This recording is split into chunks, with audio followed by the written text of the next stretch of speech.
Une hausse soudaine de la facture d'électricité. Dans la précipitation, j'appelle la compagnie d'électricité. Un employé vient me voir et me dit d'un air perplexe, « Avez-vous déjà remarqué ce fil ?» Lorsque Bob et moi nous précipitons, l'employé déplace délicatement une plante en pot à proximité pour nous permettre de mieux voir. De notre prise extérieure partait un fil étrange qui se dirigeait vers la maison de mes beaux-parents. Savez-vous quelque chose à propos de ce fil ? Bob et moi échangeons un regard à la question de l'employé. Nous pensons probablement tous les deux la même chose. Bob, est-ce possible ? Oui, sans aucun doute. C'est pour cela que notre facture d'électricité a explosé. Bob, presque instinctivement, tend la main vers la prise et débranche rapidement le fil. L'instant d'après, un cri strident retentit dans la direction de ma belle famille. Quoi ? C'est probablement celui de ma belle-mère. Peu après, j'entends un murmure hystérique. La voix s'amplifie, elle vient de derrière leur porte et se dirige vers nous. Soudain, ma belle-mère surgit des buissons. Je m'appelle Mary Johnson, une mère au foyer de 32 ans. Mon passe-temps est d'essayer des desserts à durée limitée. Je me renseigne toujours sur les desserts, soit par l'intermédiaire d'amis, soit en faisant mes propres recherches.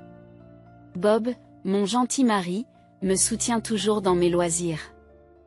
Je connais Bob, qui a le même âge que moi, depuis le collège.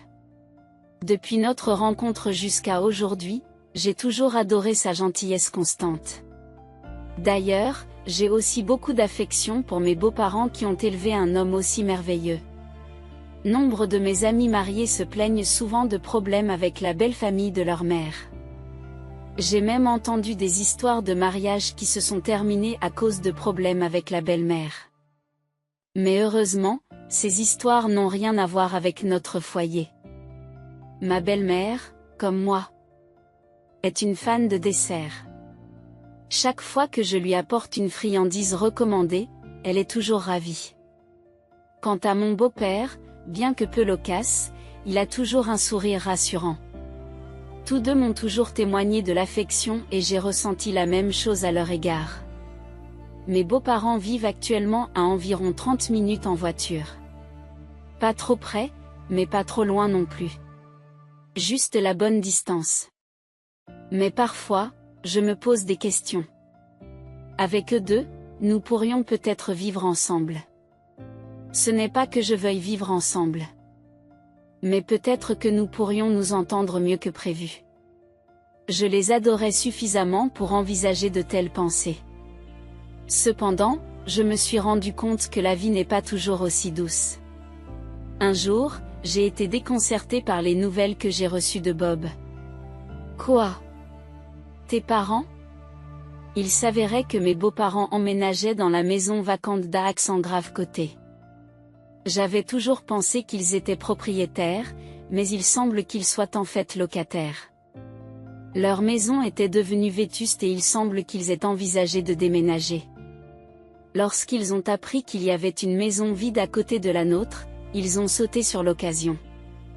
Il s'agit d'une habitation soudaine à courte distance. J'ai immédiatement été envahie par l'anxiété. Jusqu'à présent, je m'étais entendue avec ma belle famille sans problème. Je me demande si tout ira bien. Habiter à côté signifie que, si nous sommes d'accord, nous pouvons nous voir tous les jours. J'aime bien mes beaux-parents, mais pour être honnête, les voir tous les jours, c'est un peu trop. Mais ce n'est pas comme si je pouvais soudainement dire que c'est trop près et ne pas déménager ici. En fait, lorsque nous avons appris le déménagement, Bob a gentiment conseillé à ses parents de le faire. Peut-être que tu ne devrais pas. Mais ils n'ont pas voulu l'entendre, disant, « Nous nous entendons si bien maintenant. Tout ira bien. » Je pensais que nous pourrions même vivre ensemble. J'ai envie de gifler mon trop grand optimisme pour avoir pensé de la sorte. Alors que mon anxiété grandissait, mes beaux-parents ont emménagé. Nous les avons accueillis avec prudence, mais au début, tout semblait aller bien. Nous avons maintenu une bonne distance et fixé des limites. Mais alors qu'il commençait à se sentir plus à l'aise, ma belle-mère a commencé à repousser les limites comme jamais auparavant. Elle s'est mise à faire ce qu'il ne faut pas faire, comme on l'entend dire dans la presse. Elle avait l'habitude de passer sans prévenir, une fois à l'intérieur, elle se comportait comme si c'était sa propre maison. Et ce n'est pas tout, on avait l'impression qu'il surveillait nos moindres faits et gestes. Puis, le jour où ma belle-mère a fait une visite inopinée pour vérifier notre dîner, elle a dit quelque chose de scandaleux. « Eh, Marie, je me suis dit que tu pourrais peut-être arrêter de fermer la porte à clé. » Quoi? Je n'en croyais pas mes oreilles. Vous y croyez?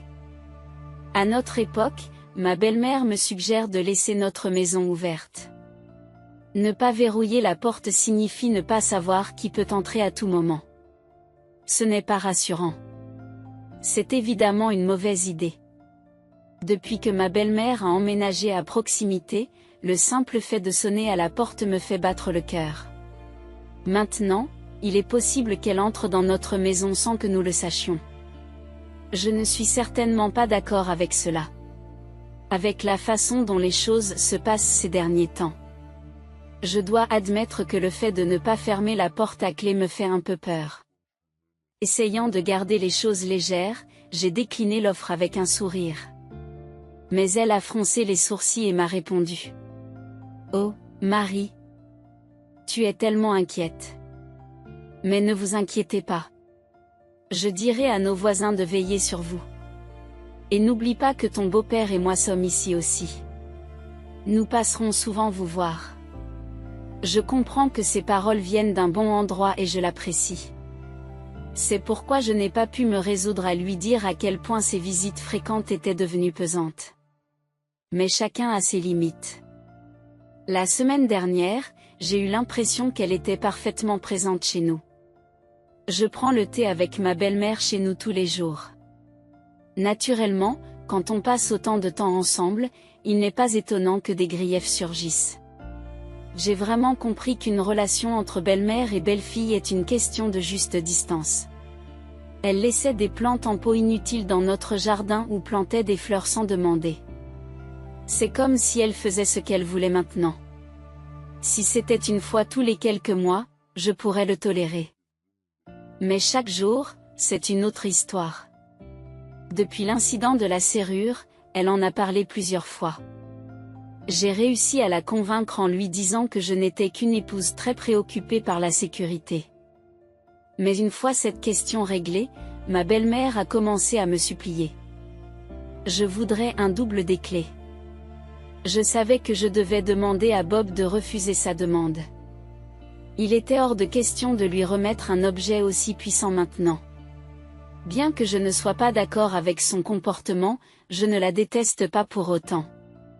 Elle peut se mêler de tout, mais je sais que cela vient des bonnes intentions de ma belle-mère. Je me sentais plutôt coupable de l'avoir rejetée. Mais avec le temps, ses sentiments ont commencé à changer. Je ne sais pas si c'est moi qui ai changé, si c'est ma belle-mère qui a changé ou si ce sont les deux. Quoi qu'il en soit. J'ai commencé à ressentir de la gêne et de l'irritation face à ses commentaires. C'était quelques mois après qu'elle ait emménagé. À ce moment-là, ma belle-mère avait pris l'habitude de me rendre visite après le déjeuner.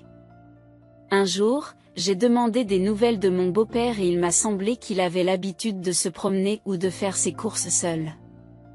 Je lui ai suggéré de se joindre à lui, mais elle a refusé en disant que la marche me fatiguait. Ces derniers temps, elle est devenue une belle-mère typique. Auparavant, lorsque je lui faisais du thé, elle disait simplement merci, mais maintenant il y a toujours un commentaire du genre « c'est tiède » ou « c'est faible ». Chaque fois qu'elle parle, c'est pour raconter des ragots ou dire du mal de quelqu'un. La fréquenter me déprime. Mais je ne peux pas vraiment la rejeter, alors je me contente de hocher la tête et de forcer un sourire. Ce n'est pas bon, n'est-ce pas? L'herbe continue de pousser et il ne la coupe jamais. J'ai même pensé à la tondre moi-même. Aujourd'hui, ma belle-mère parlait avec ferveur du jardin toujours négligé d'un voisin. Je me suis donc dit, oh. Lorsque ma belle-mère s'est soudainement arrêtée de parler, j'ai instinctivement suivi son regard jusqu'à l'étagère. A-t-elle trouvé un livre qui l'intéresse? Ce serait paisible si nous pouvions lire ensemble. As-tu trouvé un livre qui t'intéresse? Alors que je m'apprêtais à m'approcher de l'étagère, elle l'a dépassé pour prendre quelque chose sur le présentoir qui se trouvait à côté. Suzanne. Tu ne devrais pas toucher à ça. En voyant ce qu'elle avait pris, je me suis empressée de tendre la main, mais elle l'a ouvert innocemment. Puis, elle s'est exclamée de joie. Oh, mon Dieu! Marie, ma chère. Tu n'as pas trop dépensé le mois dernier? Bonté divine. Votre facture d'électricité est 2 fois plus élevée que la nôtre. Ce que ma belle-mère regardait comme si elle lisait un hebdomadaire, c'était le livre de comptes de notre ménage. Arrêtez. Rendez-le-moi. Lorsque je me suis empressée de l'arracher, ma belle-mère s'est mise à rire doucement. Tu n'as vraiment pas besoin de t'énerver comme ça. Mais, Marie, on dirait que tu n'es pas très douée pour économiser de l'argent. Bob doit se sentir mal d'avoir une femme qui a du mal à établir un budget. Tu devrais faire un peu plus d'efforts, d'accord? J'ai senti mon visage s'échauffer. Les couvertures avant et arrière indiquaient clairement qu'il s'agissait d'un livre de comptes pour le ménage. Pourtant, elle s'est jetée à l'eau et a ouvert le livre de comptes de quelqu'un d'autre. Je n'en reviens pas. Et à propos de ces desserts. J'ai aussi un faible pour les friandises en édition limitée, alors je comprends l'envie. Mais si vous ne pouvez même pas économiser 1 centime, pensez-vous que vous méritez vraiment de vous faire plaisir avec des sucreries? De plus, ma belle-mère n'arrêtait pas de me harceler en me disant des choses comme « Tu dépenses beaucoup trop pour la nourriture. Et la facture d'électricité est exorbitante. » En outre, elle se vantait de sa frugalité. Après avoir fulminé pendant un moment, elle a semblé satisfaite et est partie. Après le départ de ma belle-mère, j'étais tellement émue que je n'ai pas pu m'empêcher de pleurer. Le stress accumulé a peut-être aussi joué un rôle. J'ai atteint mon point de rupture. J'ai pleuré sans arrêt jusqu'à ce que Bob rentre à la maison. Tu n'as pas à croire maman sur parole, mais je pense que c'est plus facile à dire qu'à faire. Je suis vraiment désolée. Je dirai à maman de ne plus revenir. Oui, s'il te plaît. Bob m'a réconfortée, et après m'être un peu calmée, j'ai décidé de parler de quelque chose qui me tracassait. Il s'agissait de la facture d'électricité.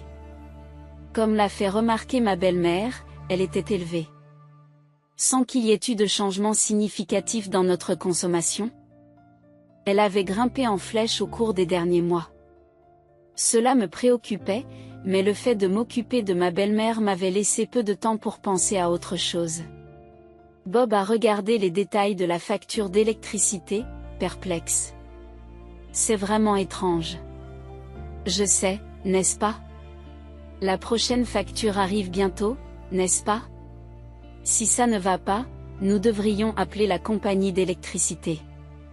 Quelques jours plus tard, nous avons reçu une facture d'un montant étonnant de 1 300 $, soit plus du double du montant habituel.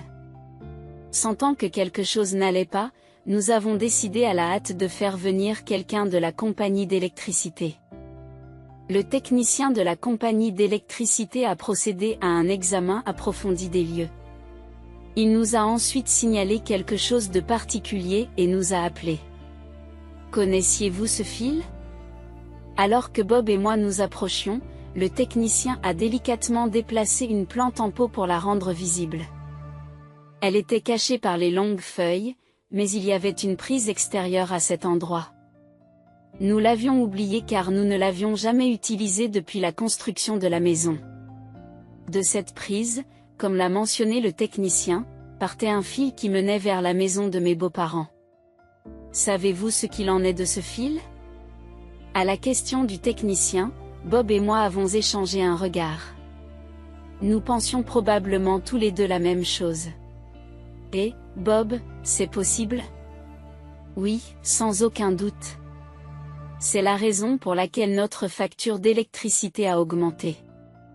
Pour en avoir le cœur net, nous avons suivi le fil avec le technicien. En poussant à travers les buissons et les hautes herbes, nous avons constaté que le câble menait à la remise de mes beaux-parents. Nous ne pouvions pas voir où il se connectait à partir de là, mais il était clair qu'il avait quelque chose à voir avec la maison de mes beaux-parents. Le technicien, d'un air sévère, a demandé : « Voulez-vous que j'appelle la police ? Voulez-vous que j'appelle la police ? Non, c'est possible, mais parlons-en d'abord.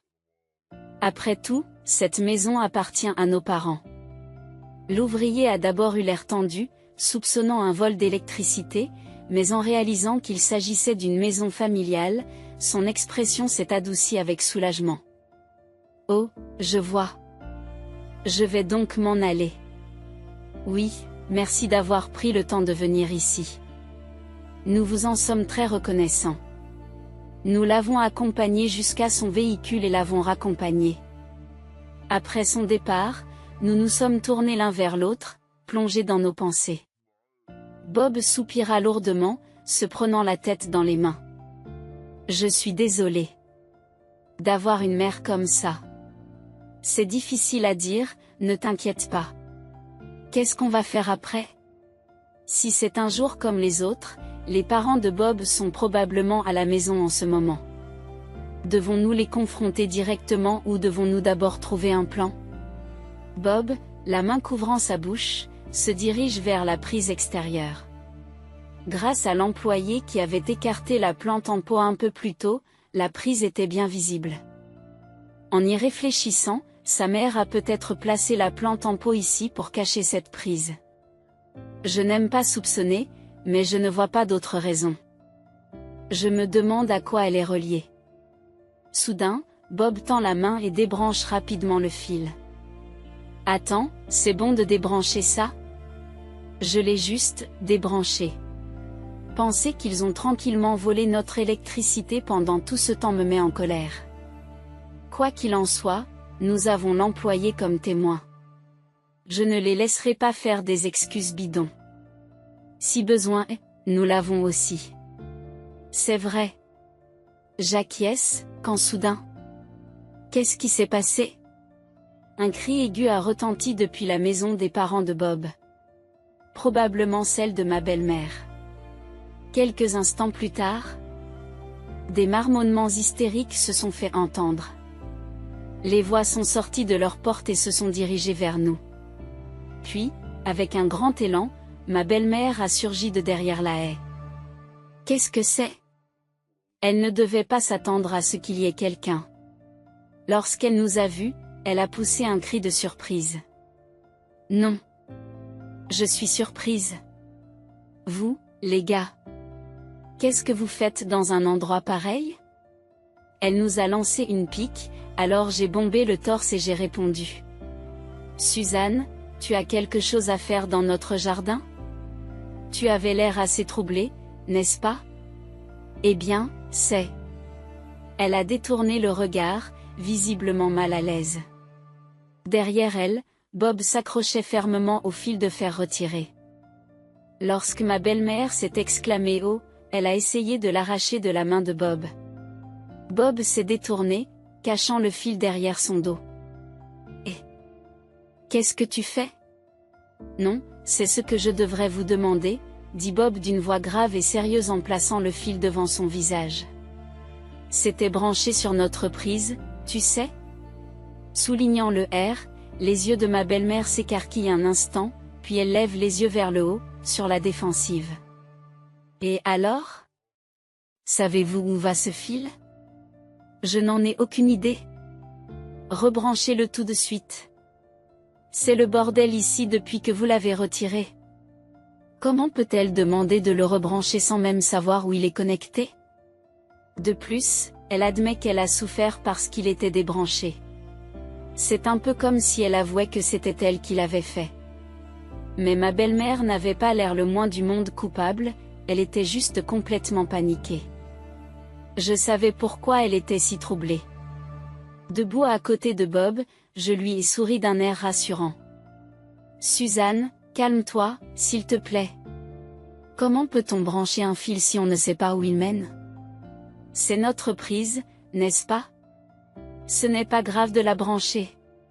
C'est juste pour un moment. Alors, s'il vous plaît. Oh. Suzanne, tu te souviens de ce que tu m'as dit? De ne pas gaspiller la moindre parcelle d'électricité. En disant que Bob était malheureux d'avoir une femme qui ne pouvait même pas économiser l'électricité. Eh bien, c'était. Elle commence à s'agiter. Je n'arriverai pas à temps. Je l'ai entendu marmonner sous sa respiration. Elle semblait sur le point de paniquer. Quelle heure est-il maintenant? Eh bien, il est 9h57. Oh non! Je suis foutue. Après cette exclamation, la belle-mère, trébuchant de tout son long, s'en alla précipitamment. Bob était intrigué par le comportement étrange de sa belle-mère, et j'en connaissais la raison. J'ai chuchoté à Bob. Je murmurai à Bob, hein? C'est bien ce que tu veux dire? Si nous continuons à traîner comme ça, elle va réapparaître? C'est ça. Bob a jeté le fil de fer de côté et nous sommes retournés à l'intérieur de la maison. Peu après, au bout d'un moment, j'ai entendu un cliquetis à la porte d'entrée, suivi de la sonnette. C'est ma belle-mère. J'ai déverrouillé la porte et je l'ai ouverte. Bonjour, Suzanne. Dans la continuité de ce que j'ai dit tout à l'heure. Assez de bavardage. Poussez-vous. Dès que la porte s'est ouverte, ma belle-mère m'a écartée et est entrée. Elle était visiblement bouleversée. Ses pas tonnaient comme ceux d'un monstre tandis qu'elle se dirigeait vers le salon et s'écroulait lourdement sur le canapé. Bob, qui se trouvait dans le salon, fronça les sourcils d'un air perplexe et s'apprêta à parler, mais ma belle-mère fut un peu plus rapide. Oh, je suis assoiffée. Et le thé n'est pas encore prêt? Vous êtes si lent. Agissez avant qu'on vous le dise. C'est l'étiquette de base, non? Oui. Et autre chose. Pourquoi tu fermes toujours la porte à clé? Tout le monde dans le quartier dit que j'ai une belle fille froide. Il n'y a rien qui vaille la peine d'être volé dans cette maison de toute façon. C'est tellement prétentieux, c'est agaçant. Qu'est-ce qu'il y a? Elle continue de grommeler. Oh, c'est sans espoir. Je n'en peux plus. J'ai saisi la bouteille en plastique à moitié bu qui se trouvait à proximité et je l'ai renversée sur la table devant ma belle-mère. Elle est restée assise, les yeux écarquillés et figée par le choc. Marie? Vous voilà, votre eau. Vous avez dit qu'il n'y avait rien à voler dans cette maison, mais malheureusement, il y a des gens cupides et sournois. Par exemple, les gens qui volent l'électricité en cachette. Je pouvais voir la panique sur le visage de ma belle-mère. Je me suis assise juste à côté d'elle. Ma belle-mère n'a pas eu le courage de me regarder, même si j'étais juste à côté d'elle. Elle regardait fixement devant elle, le visage pâle. Marie, qu'est-ce qui ne va pas? Tu n'as pas l'air d'être toi-même. Vraiment, Suzanne? Même moi, j'ai mes limites. Tu m'as pris pour un dieu ou quelque chose comme ça? J'ai essayé de détendre l'atmosphère en plaisantant, mais elle était aussi effrayée que si elle avait vu un démon. Ma belle-mère a demandé de l'aide à Bob, mais il s'est contenté de secouer la tête. À côté d'elle, sa belle-fille s'est transformée en démon, à quelques mètres de là, Bob n'a pas voulu l'aider. Compte tenu des circonstances, la réaction de ma belle-mère était prévisible. Je suis désolée. Je me suis souvenu que j'avais quelque chose à faire, alors je vais y aller. Vous n'allez nulle part, n'est-ce pas? J'ai poussé durement l'épaule de ma belle-mère qui essayait de se lever du canapé. Son dos s'est enfoncé dans le canapé. Marie, j'ai vraiment besoin d'eux. C'est vous qui avez dit que vous aviez soif, n'est-ce pas? Vous avez fait tant d'histoires et maintenant vous dites que vous ne pouvez pas boire d'eau?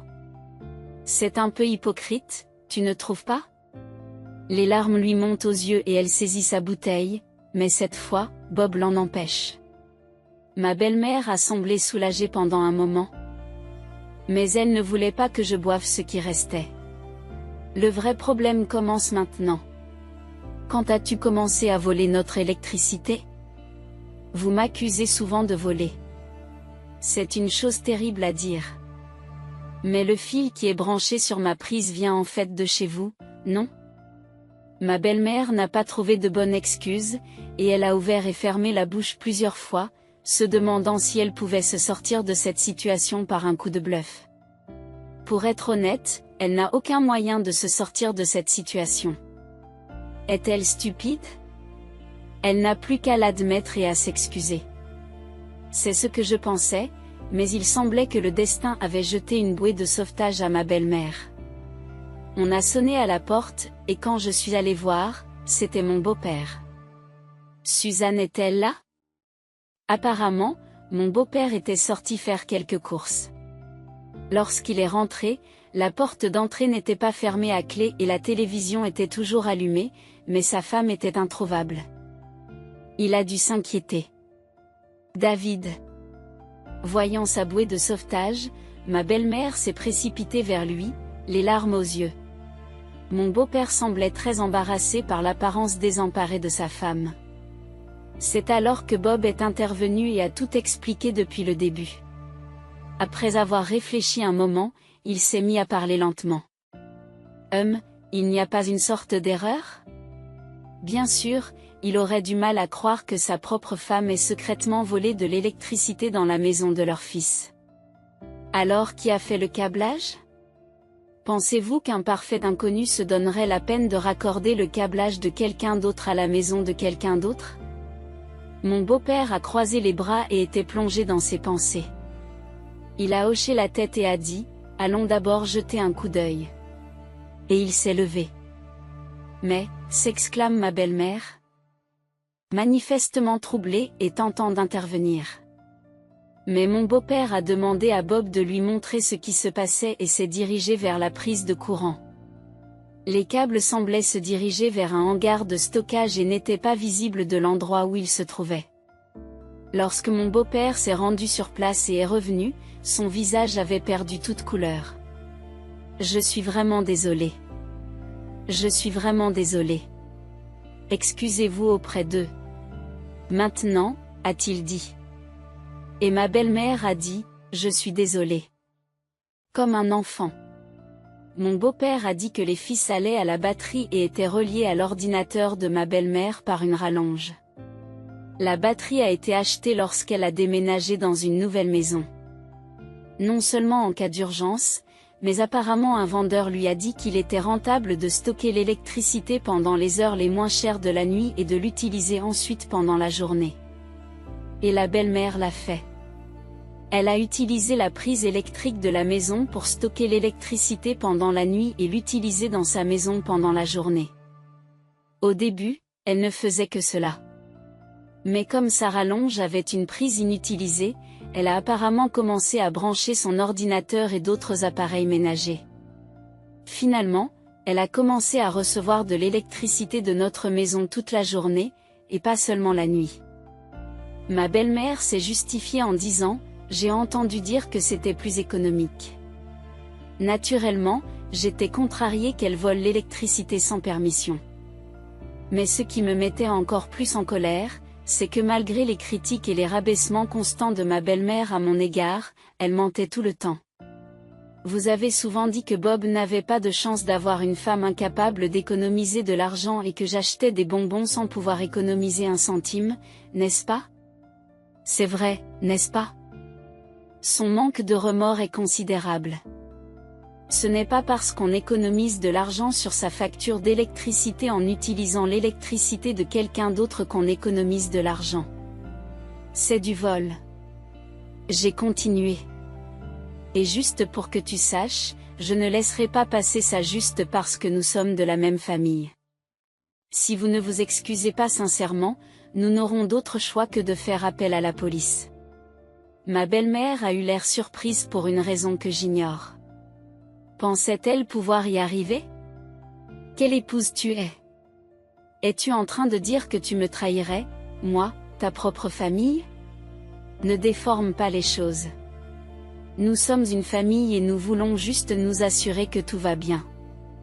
Quand j'ai sorti mon téléphone, elle a paniqué et s'est précipitée vers moi. Bob l'a immédiatement arrêtée. Des preuves? Vous n'avez aucune preuve. Avec toutes ces preuves, avons-nous besoin de plus? Si c'est le cas, laissez-nous vous fournir quelque chose de plus concluant. J'ai pointé du doigt le toit. Ma belle-mère a tendu les yeux pour voir. Puis son visage a pâli.